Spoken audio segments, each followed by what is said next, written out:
commentary on these two plays of Kulashekara Varman, and with a very interesting introduction that tells you something about the play. I mean, there in the Vyangya Vyakya, you can see discussions of this distinction between the Prekshaka, that is the trained spectator, and then what they call Na Na Roca, that is to say just anybody who might not be able to read the Abhinaya.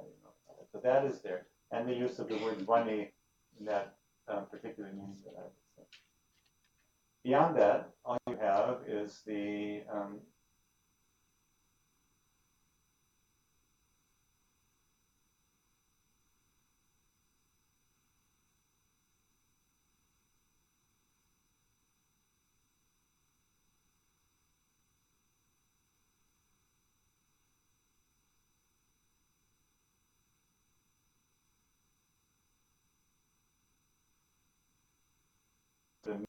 meaning of the text, So then what is left? If you've exhausted these few sources that we have, what you really have is what any spectator always has, that it's one's own reaction. That's what Abhinavagupta had.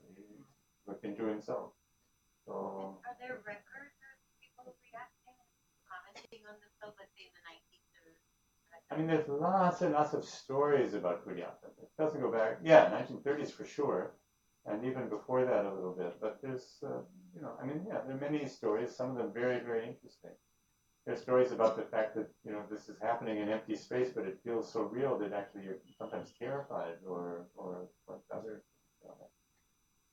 But actually, what is needed is some kind of empirical study by people who are attuned to the tradition, capable of reading the languages of it, and have seen enough of it to begin to make some kind of sense of it. That's what we're all trying to do, the people who are involved in this project. I wanted to just take a couple of minutes to read you this section, or a synopsis of this section from Nitankusha, because this is something that touches very directly on our themes. Okay? So you remember the situation. Nitankusha is written by a hostile opponent of the Kuryatan style who thinks that these Chakyas have ruined Sanskrit grammar. We think he came from a place called Payanur. Anyway, he begins by making a distinction, and he's talking about classical drama, right? A distinction between two kinds of action on stage.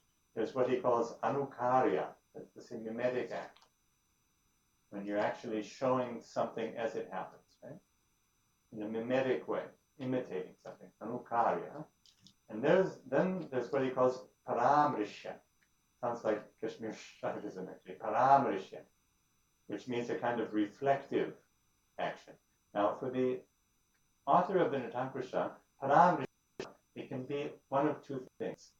Either the character, that is the actor as he has assumed this character, showing you things that he is seeing around him, pratyaksha.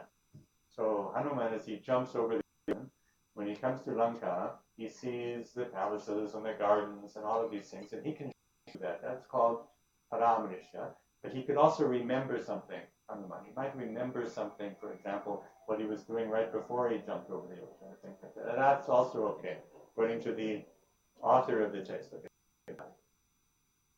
The author has embedded in the text, like in most Sanskrit discursive texts, he has a purvapakshin.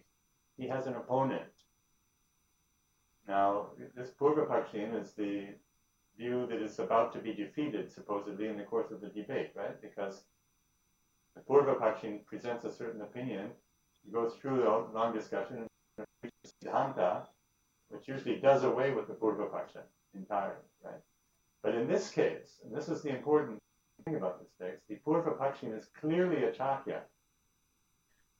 And not only that, he's incredibly articulate, very eloquent, and he tells you what he thinks, what this Chakya thinks should be the case. I'm going to take you through just a little bit of it, just to give you a taste of it. Remember, we're talking about a text probably from the 15th century. Okay? So the Chakya says, after this distinction between the Anukarya and Paramrishya has been stated, the Chakya says the reflective character, this Paramrishya, he also has feelings that need to be enacted or shown. And he mentions a particular verse from the Angulyankam, in fact, a verse in which Rama is enveloped by a loneliness so deep and profound that the whole world has become a kind of lonely place. So now the author of Vintankusha, he says, no, this is the whole disaster. This is the catastrophe at its beginning. If you think that the reflected character has feelings that have to be portrayed. Why? Because the reflected character is not on stage, according to him. He can report experiences, the actor on stage, but he can't actually enact the experiences that somebody that he mentions is having. That he thinks is wrong. You can only have a representation of the emotional and cognitive states of the visible character on stage. That's what he says. He says to think that the reported character, this reflected character, for example, let's say Hanuman mentions Rama or Lakshmana, to think that he can be present is like thinking that a lost jewel continues to shed light. This has happened at some time deep in the past, and it's ever buried in the mind of this character. That's what he said. So only what the spectator sees counts, and there is no identification of the character on stage, let's say Hanuman, with somebody he might think of, remember, like say Rama or Lakshmana. No identification, because such a character would need a face, eyes, hands, and so on. Okay, this is the author. So then the Chakra says, well, doesn't Rama have eyes? He must have eyes. Eyes. They're interested in eyes, I told you, right? So the author says, yes, he has eyes, but not in this reflexive expression, which is simply a mudra. And there is, in fact, a mudra for Rama. The mudra has no eyes.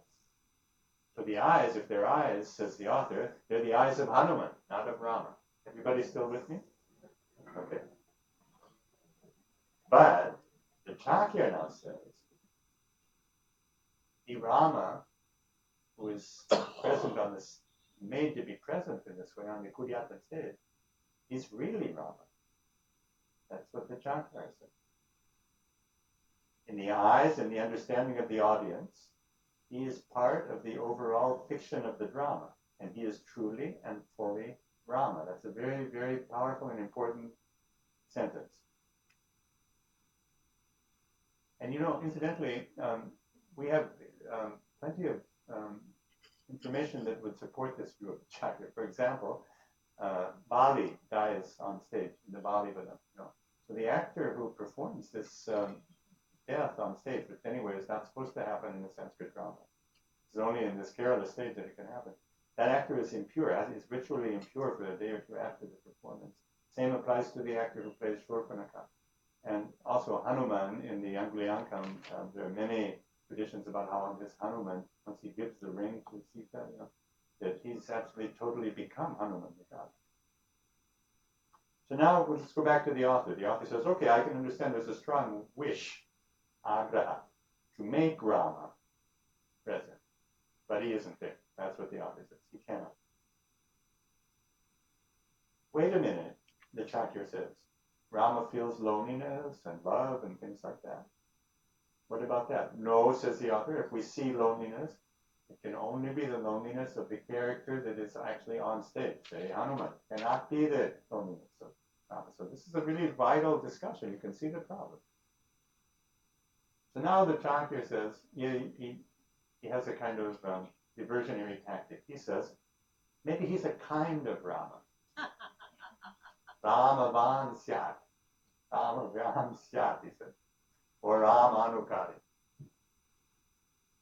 So I just wanted to mention a kind of Rama. That this is a classical thing in Sanskrit poetics, because already in the Kashmiri the Kashmiri Anunkara Shastra, there's a discussion about the reality status of the actor and the character, what it is that the audience is actually seeing. So there are four possibilities.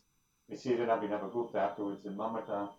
There are four possibilities. One is that the spectator looks at the actor portraying Rama on stage and he says, this is Rama. But that's impossible because he's not Rama. Rama isn't there.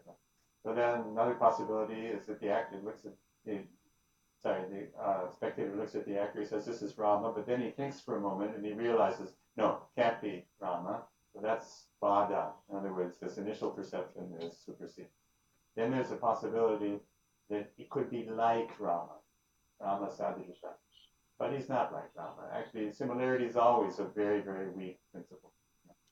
So it's not that. The other possibility is that there's some kind of doubt. He might be like Rama, or maybe he might be Rama, or maybe he isn't, or maybe not Rama. All four of these possibilities are ruled out by the Alankara Shastra. So what actually does happen on stage, they say it's like a painting of a horse. In other words, it's a reality of its own. It has its own reality. So you can see the kind of echo of this discussion right here, where the Chakra says maybe he's a kind of Rama,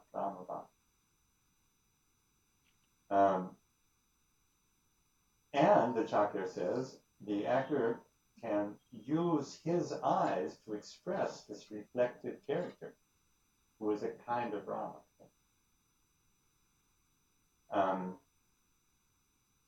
Now the author says no. This reflective character, the mimetic character, the anukarya character, is someone who teaches or communicates real knowledge, bodha. And the reflected upon character, paramrishya, is someone about whom knowledge can only be reported, bodhavya. And these are as different, says the author, as a goat is different from an elephant. So to say that Hanuman can become Rama on stage is like saying that listen to this, it's like saying that a professor teaching about pots, you know that Sanskrit philosophy is all about pots, and the pots and the clay and the air inside of them, It's like saying that a professor teaching about pots can become a pot. As if there were no other way to know except to actually be the pot. That's what the author says. And he says it thinking this is a ridiculous thing. But the Chakya listens to this, immediately says, that's right. That's absolutely right. There's no problem. Devadatta, he knows the pot from within himself, from somewhere inside himself. Listen to the theory of the mind that it's interested in. So then the actor says, this is some kind of crazy Advaita. He calls it Advaita Yukti.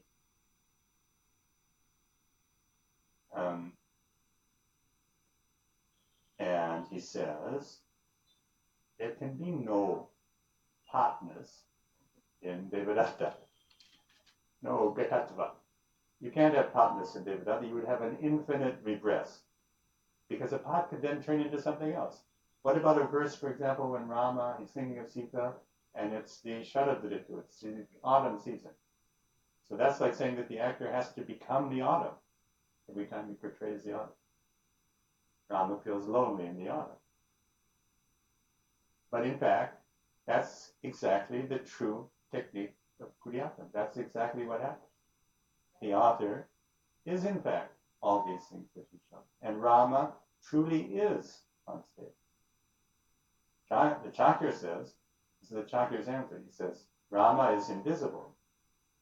Listen to how he says it. Rama is invisible.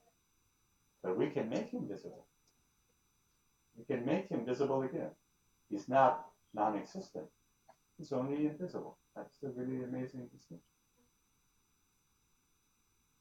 And that means that this actor who is creating an entire world from himself does, in some very particular way, collapse the distinction that we normally assume between subjects and objects, he collapses it. If ever there was a theatrical form in the world that tried to show you, not just to show you, but to make you experience that fusion of the subject and the object, so that you could actually think in terms of a single kind of oneness, then that is Kuriyattam.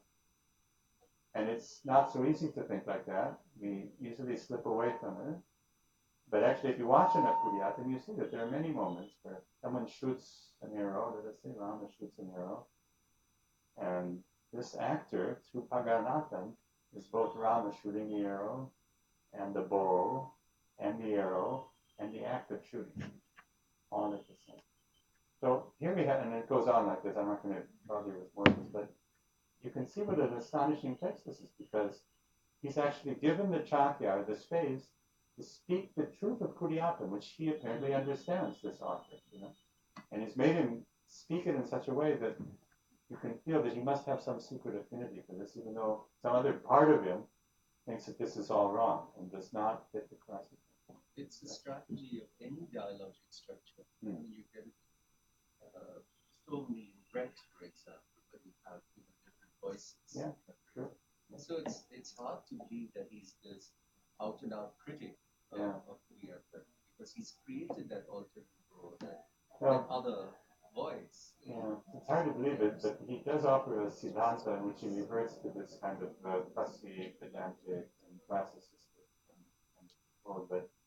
But some part of him must have at least been very, I mean, he has some very harsh things to say about him, but some part of him must have understood him and sympathized with him somewhat. And above all, the fascinating thing is that he's been able to articulate something which I think is really critical to Korea, namely the fact that in this invisible reality, where something becomes visible through the abhinaya, you end up with the full presence of something, of someone like the god, or like the Yunanes, Shopanaka, or whoever the might be. In fact, I think Kuryatan was actually set up in order to engineer those kinds of moments. But not everybody agrees with that. So I'm going to show you in just a minute a small bit of the Shulman, but I have to prepare you for this a little bit. We don't have time.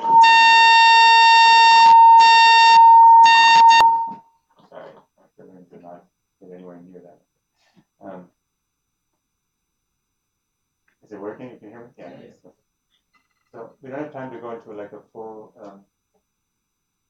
explanation of this play, but I'll tell you just a few things about it that you need to know. And then I'm going to show you the denouement, the final evening. It's a 6-night performance.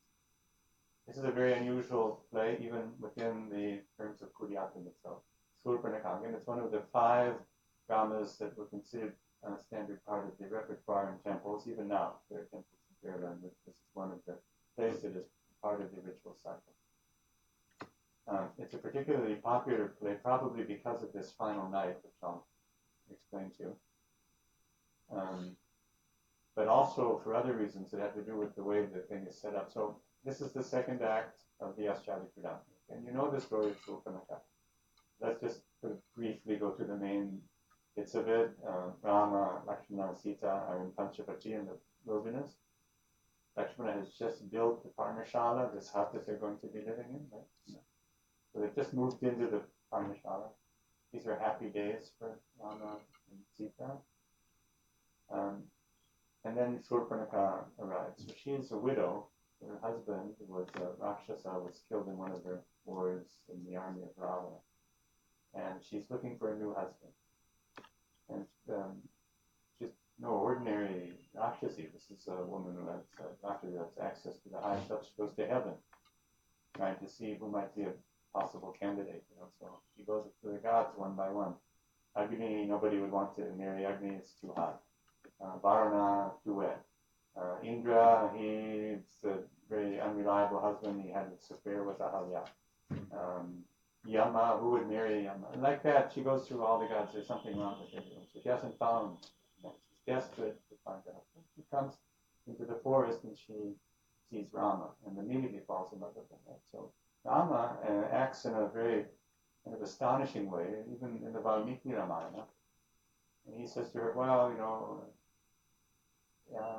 if I were free, maybe, but I'm actually already married. But there's my brother Lakshmana, he's not married. Rama tells a lie about this, because he is married. You go talk to Lakshmana, so she goes to Lakshmana.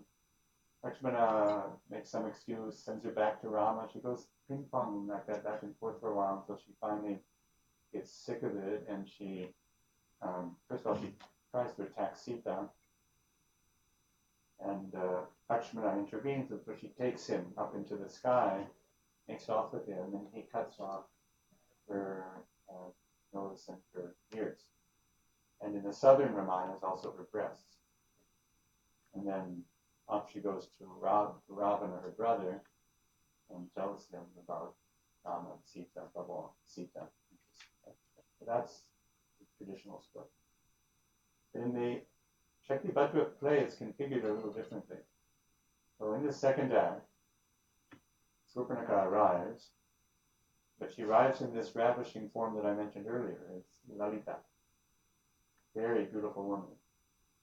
Rama sends her to Lakshmana. Lakshmana falls in love with her. He's completely enamored.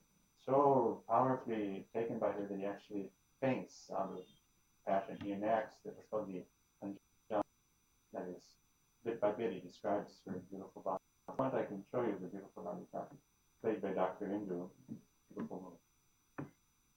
At some point, Lakshmana wakes up from this love madness. It doesn't take him very long. And actually, Lakshmana in the Shakti Bhadra play, usually he's the voice of common sense and reason. He's the one who knows that the golden deer is a kind of trick. He understands these things before anybody else. And so, he wakes up from this thing. He gives voice to a very powerful theme. I should say, a bracketed sentence that each one of these plays, even though they're only a single act from a wider play, each one usually has its own thematics, its own theme. And here's a theme which Lakshmana articulates. He says, something just doesn't seem right about this. There's something a little weird or spooky or something like that about this beautiful woman roaming around here in the forest. In theme is the verse that begins the play. I'll read it to you. Just a second.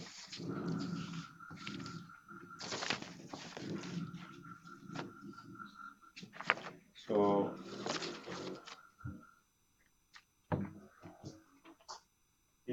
I'm talking now about the Kuriyatan play. The Valmiki Ramayana aside. Talking about the Kuriyatan performance. The very first, you don't have this on your handout. You just have to listen to it. The very first verse that is chosen is one where Rama is talking to Sita, and he says a rather interesting thing. He says, it's Rama speaking, he says to Sita, from afar, everything seems quite amazing. Ismayaniya. Things look very amazing from afar. And he says, I thought this Panchavati forest would be fun, filled with demons big as mountains and black as monsoon clouds. That's Rama's idea of fun. There'll be a lot of big black demons that you can kill.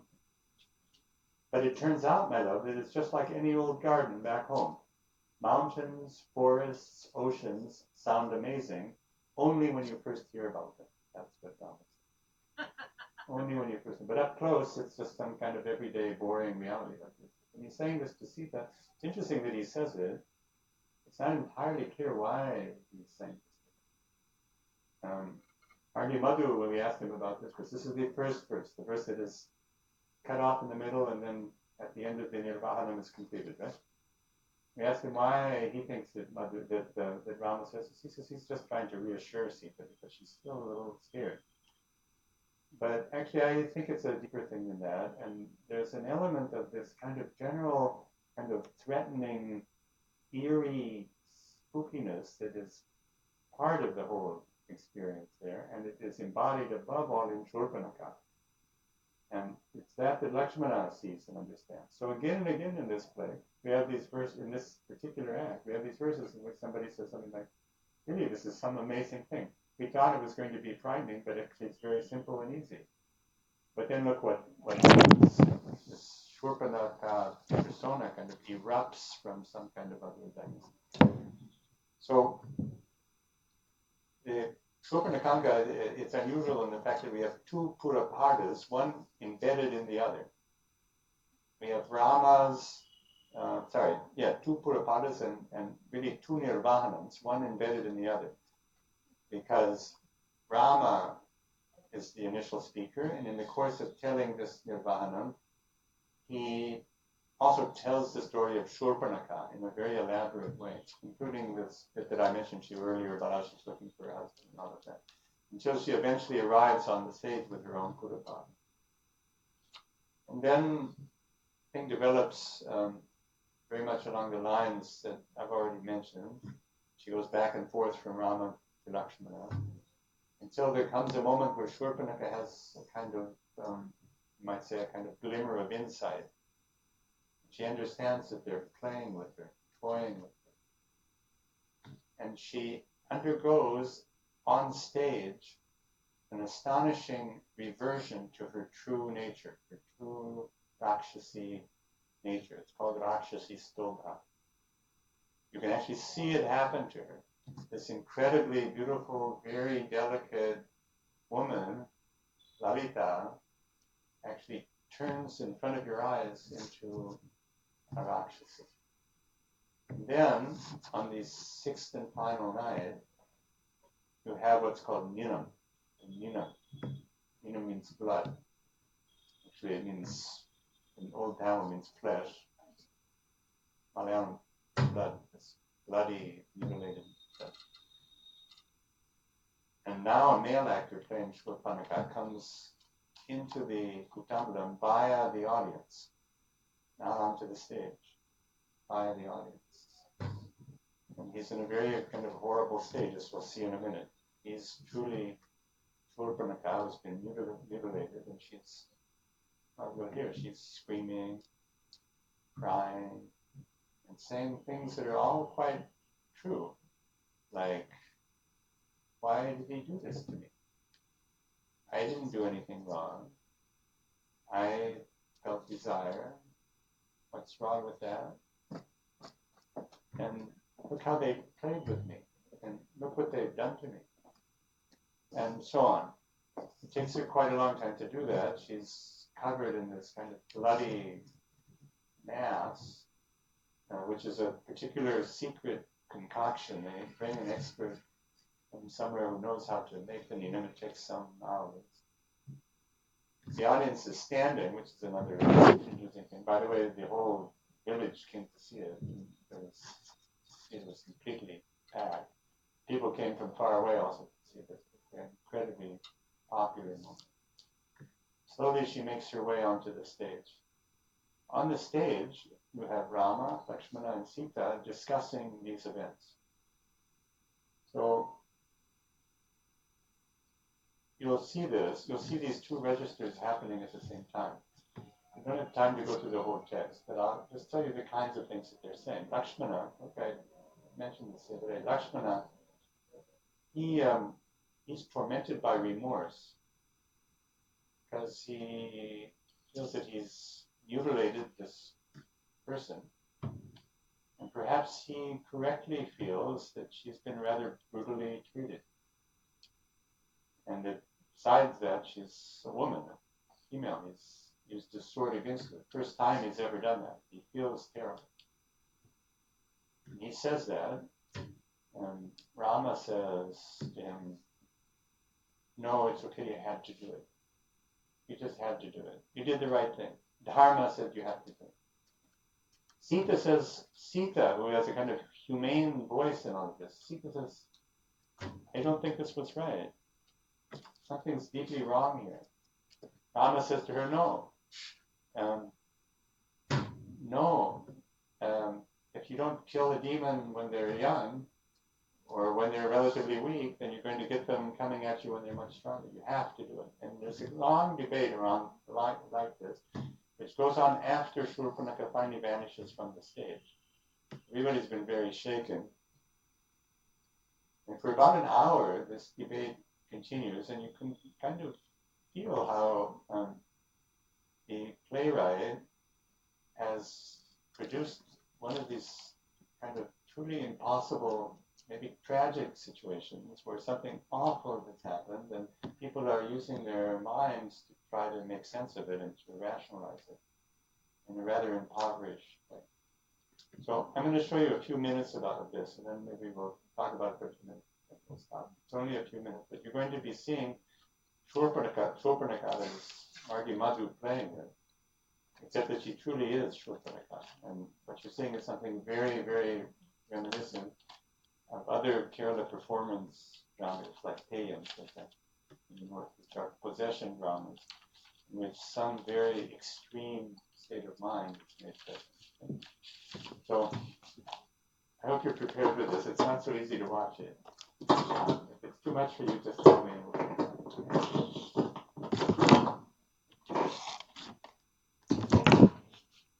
So, okay, if you want.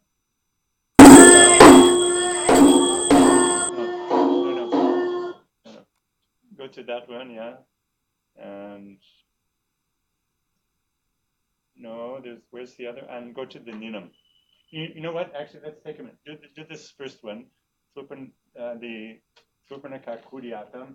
This is the part of Kudiyatam when there are several people on there. 30 seconds of Lalita. This is Shulmanaka.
There's a conversation that develops at this point where Rama asks her, so did you see Lakshmana? And she said, yes, I saw him. And did he speak to you? Rama says, what did he say? She said he spoke, but she says it in a very disappointed way. And it goes on like that for some time. Part of this sort of ongoing, very frustrating communication that she's having to suffer from Rama and Sita. Okay, let's go to the other, so just bear Lalita in mind, and you're now going to see Shurpanaka after the mutilation in the Ninam. Let's go to the other film. Yeah.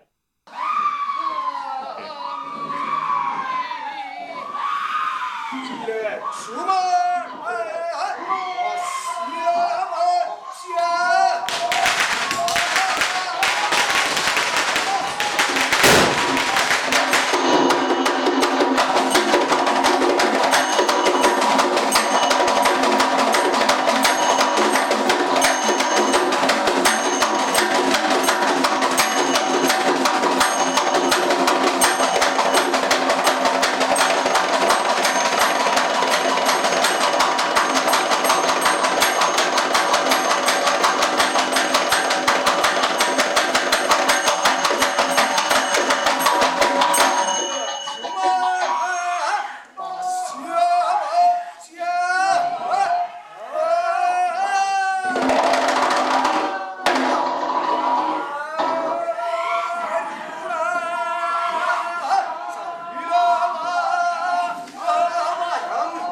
You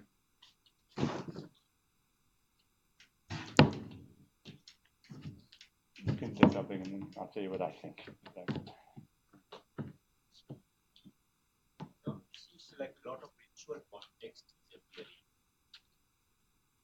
Is how like applying this kind of that. Do we have like enough documentation to make that in the Sanskrit drama in that sense? Do you have enough documentation to what? Enough archival documentation to make that connection like in the Sanskrit drama. There's no doubt that the play is a Sanskrit play, and the text that they're following is.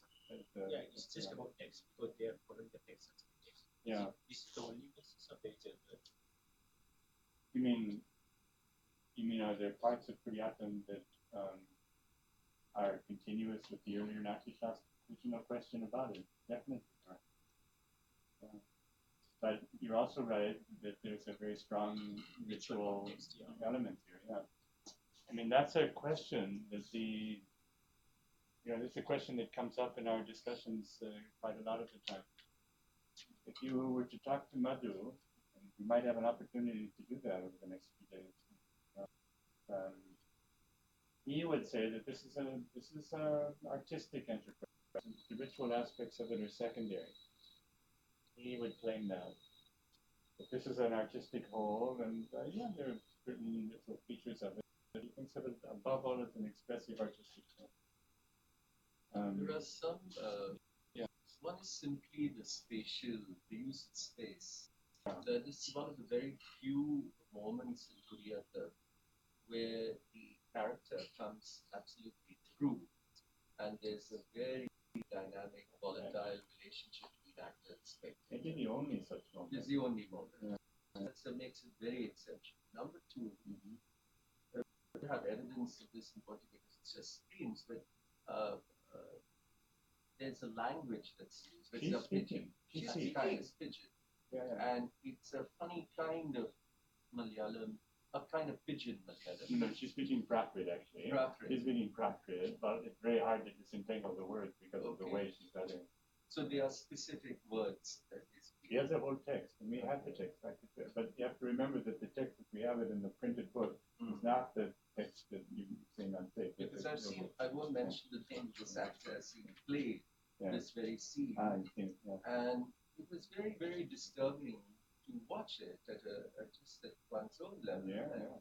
Because on the one hand, it was like the language was definitely echoing something quote tribal. But just there was a kind of tribal kind of caricature, and sometimes it was funny, and sometimes it was that. And of course, the way, the woman is motivated. But when I mentioned this to Usha Nagar, she said, but we saw Amanur play this role. It was beautiful. So it has a lot to do, of course, whatever you're showing us. What is the actor really interpreting here? That's true. It's the actor's text.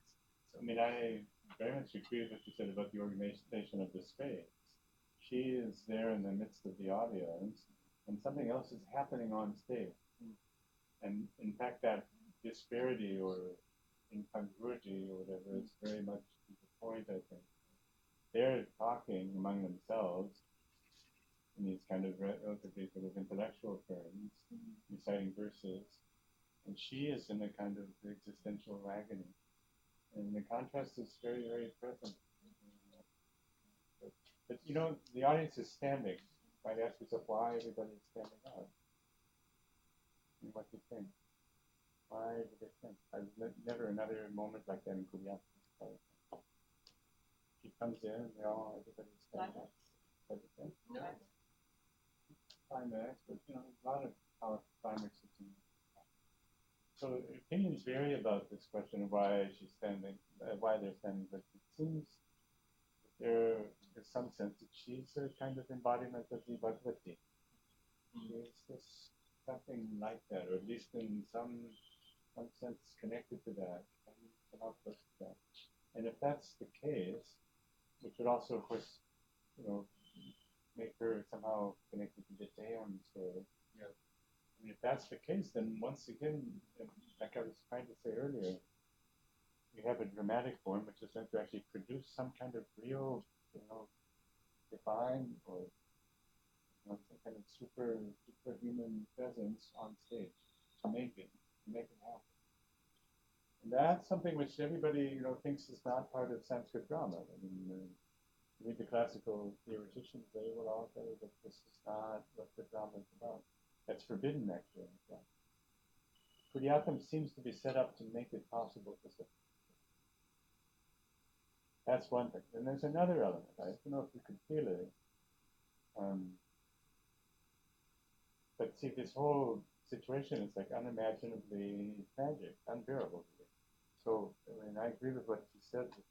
It's uncomfortable to be a spectator. Not just uncomfortable, but or unsettling. But actually, it produces that kind of agony inside the spectator. Of course, maybe if Amanur did it, it was somehow beautiful. I don't know. That's an interesting point. I don't know if there are any recordings. But I don't think this is something that can be brought into any kind of relation with the classical canons of beauty, or with any of the available language that we have for the emotions that the classical drama is supposedly meant to produce. Try to think of a name, a word, that would be adequate to describe what Shurpanaka is showing us in terms of the classical emotion. Something much deeper than that. I think it's some word that would be, I don't know how you would say this in Sanskrit or in any of these things. How would you say? Eerie. Unsettling, unnerving, eerie, something like that. Disc. What? Disc. Grotesque, yes. Grotesque, bizarre. But also tragic. And I can tell you, I'm nobody, I'm just a spectator. I'm a regular spectator, but I was very, what's the word, kind of overflowing with feeling, and it was a feeling that what I was seeing was unthinkable and unbearable, and that some truly, utterly tragic thing had been brought to, into being on the stage. People are in the habit of saying that Indian theater has no tragedy, but you can see just, Prithoff's a foolish thing to say, but whatever you mean by the word, but Kudiyatam has a preference, as a kind of affinity, for very, very kind of terrible endings. It's not true of all of the plays, but I would say most of the plays that we have seen, we've seen nearly the entire repertoire of the Lord films. Usually they end in moments of unbelievable kind of pathos and sorrow. In the Maya Sivangam, the third act, in fact, that immediately follows this one, in the printed version of the text. So we witness Sita's kidnapping, and at the very end of the drama, you have Rama and Lakshmana on stage, and they have suddenly realized what's happened. They know now about the golden deer, and the whole crazy, they understand it. And Rama says, it's all my fault. My mind went crazy. My mind played an impossible trick on me. I was fooled and misled and duped by my own mind, and it's all my fault. He and Lakshmana are actually sitting on the floor, holding hands, and they're in a state of utmost gloom and misery, because it looks like something has happened that cannot be fixed. And that's how it ends, the Maya Sina. The Angulyangam, which I mentioned several times, and you could see that was the text that the Tankusha was talking about. Angulyangam, after 21 nights, if you read the text in the printed version, so at the end of it, Hanuman gives Sita the ring, the Rama's ring, and goes back to, crosses the ocean back to Rama and Lakshmana. Looks like it's a somewhat promising ending in the printed text, but not in the way it's performed in Kudiyatam. The way it's performed in Kudiyatam, Sita asks Hanuman at the very end of this thing that has gone on for 21 nights, she asks him, tell me how he is. How is Rama? What is he feeling? Hanuman says there's a series of 4 exquisite verses. He says he's crazy. He's gone crazy. He's crazy with grief. He's talking to the trees and the rivers and the flowers and the animals. Every time he sees anything, he thinks it's you. And then there's a particular verse which is a very kind of moving verse to hear, and this is the final verse of the play, which Rama speaks. He's speaking through the mouth of Hanuman. So this is that Natankusha situation. Hanuman is reporting in a beautiful verse what Rama said. Rama thinks that he sees her somewhere, or that she must be somewhere nearby in the forest. And he says, "Come to me, my beloved. I have made the bed. It's